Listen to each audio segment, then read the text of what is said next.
depuis que Macron a été élu, je passe ma vie sur les grands boulevards. Donc, à un moment, ça commence à fatiguer. Enfin, c'est un embarras, ce président. C'est terrible, quoi. Je perdais espoir avant la prise de parole de Monsieur Macron, parce que c'est très difficile de faire grève. Hier, il y a une donatrice qui a laissé 30 000 euros. Mais comment vous expliquez ces scènes de chaos, Yvan Le Bolloc, hier soir? Ah là, donc on passe de la solidarité au chaos. Non, mais parce que, non, et la solidarité est évidemment importante, donc, mais ma question à l'origine, c'était qu'est-ce que vous retenez de la soirée d'hier?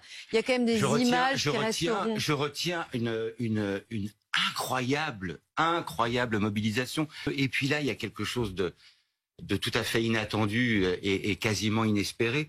C'est la conscientisation express des jeunes. Et ils ont tout compris en l'espace de 15 jours. Si les mômes, ils descendent dans la rue et qu'il y a la convergence des luttes avec les salariés en grève, alors on gagnera. Les CRS et les forces de l'ordre, ils vont quand même ils vont y regarder à deux fois avant de taper sur des gosses. J'espère. Ils ont eux-mêmes des enfants. On est en train d'assister à quoi, là? Enfin, nous sommes un pays, une nation, où les travailleurs se font taper dessus par d'autres travailleurs. Et ça, c'est l'œuvre de Monsieur Macron. Quel est le sens politique de cet homme? Quel est le sens politique? Quel est le flair politique? En est-il seulement doué? A-t-il seulement conscience de ce qui se passe à l'extérieur des hauts murs de son palais? En tout cas, je peux vous dire une chose, c'est que les manières de roi et les fronts prosternés, c'est terminé. Classe, il y en a marre. La presse internationale se rit de nous. Enfin, se rit de lui, pardon. Pas de nous. Parce que nous, le peuple français, on est en train de susciter des vocations. Enfin, les pays européens, ils se disent, mais enfin, bon, attends, mais les Français, finalement, ils ont peut-être tout compris.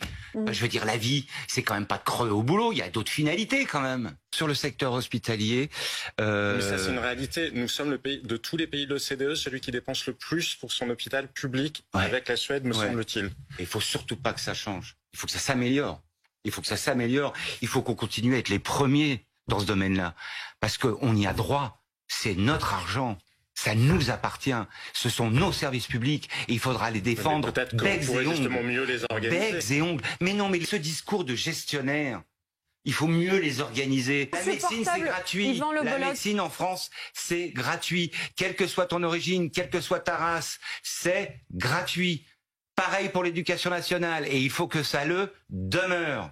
Revenons sur ce que je vous ai pas entendu sur ce sujet-là. C'est pas que je fais une obsession sur les violences et les débordements, mais hier il s'est quand même passé quelque chose, Yvan Le Bolloc. On est d'accord?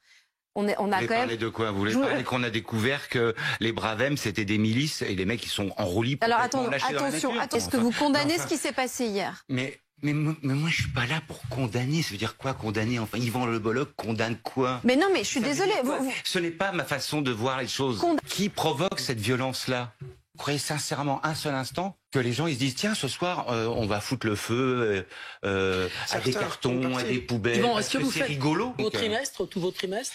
Ouais, parce que j'ai commencé à laver des bagnoles, j'avais 16-17 piges et puis moi j'ai bossé à la chaîne chez Renault à Billancourt et c'est là que j'ai découvert que la classe ouvrière ira au paradis. Et on va revenir dans un instant avec Nelson. Qu'est-ce qu'un artiste fait à la CGT? En 65 ou 68, le représentant de la CGT chez les comédiens, Jean-Paul Belmondo.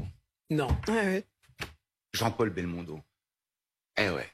C'est là que ça se joue. Roissy est bientôt bloqué. Et les Français, on a les Français, les Françaises derrière nous.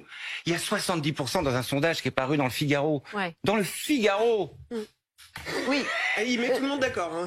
Sauf que le risque, Yvan Le Bolloc, tout le monde d'accord contre lui. Si d'autres soirées ressemblent à celle d'hier soir, peut-être que l'opinion publique pourrait basculer. Ça, c'est quand même un risque. Vous en êtes conscient, non?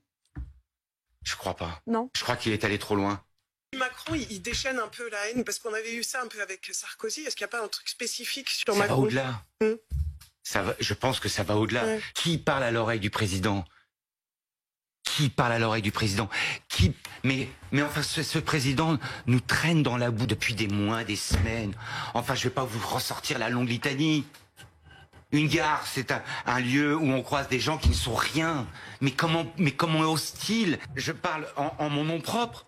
Mais il y a 70% des Français qui pensent la même chose que moi et qui aujourd'hui, ils sont prêts à voir la France cul par-dessus tête parce qu'on a un obstiné, parce qu'on a Melon 2000, parce que si la mégalomanie se mesurait, il serait à Sèvres, il servirait de maître étalon.